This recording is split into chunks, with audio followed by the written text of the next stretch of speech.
Gandhari childhood, తను పొందిన వరాలు, తన డెస్టినీ ఇలాంటి విషయాల కోసం మీరు తెలుసుకోవాలనుకుంటున్నారా? అయితే మన వీడియోని లాస్ట్ వరకు స్కిప్ చేయకుండా చూడండి. మంచు పర్వతాలతో ఉన్న గాంధార రాజ్యంలోని సుబల మహారాజు ఇంట్లో గాంధారి జన్మిస్తుందన్నమాట. చిన్నప్పటి నుంచి గాంధారి ప్రేమ, భక్తి, ధర్మం ఇలాంటి విషయాల పట్ల ఎక్కువ మక్కువ ఉండేది ఆమెకి. ఇతరులతో మాట్లాడేటప్పుడు అస్సలు ఈగో ఉండేది కాదు.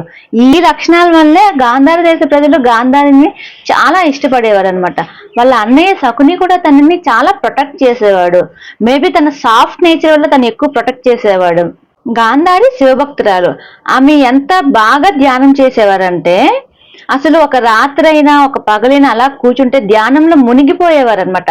ఒక రోజు, 2 రోజులు, వారం రోజులు ఆమె ధ్యానం చేస్తే సాక్షాత్ ఆ పరమశివుడు కూడాను ప్రత్యక్షమయ్యాడు. అంత నియమ నిష్టలతో తను ధ్యానం చేస్తుంది. ఆమె ఒకసారి ఒక గట్టి వరాన్ని కోరుకుని ధ్యానంకి కూర్చున్నమాట.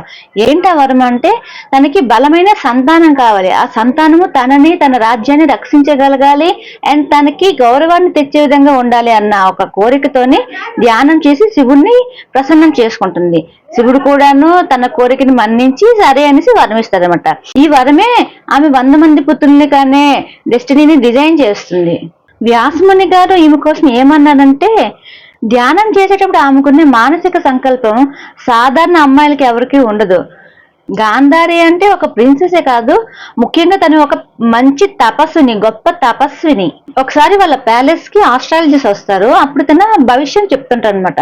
ఏమనంటే, నీకైతే మంచి పుత్రులు, బలమైన పుత్రులు జన్మిస్తారు, రాజుకైతే పేరు వస్తుంది, కానీ వాళ్ళు సభ్యత సంస్కారాలకి అగ్ని పరీక్షలా నిలుస్తారు అని అంటారు.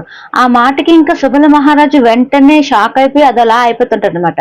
కానీ గాంధారి ఏమంటదంటే, నేను ధర్మం వైపే ఉంటాను, దేవుడు నా తలరాతను ఎలా రాస్తే దాన్ని నేను తప్పకుండా స్వీకరిస్తాను, దానిలో ఏముంది అనేసి తను అంటుంది. అంటే తను అంత ప్రశాంతంగా ఉంటుంది అనమాట. తన మానసిక సంకల్పం చాలా బలంగా ఉంటుంది.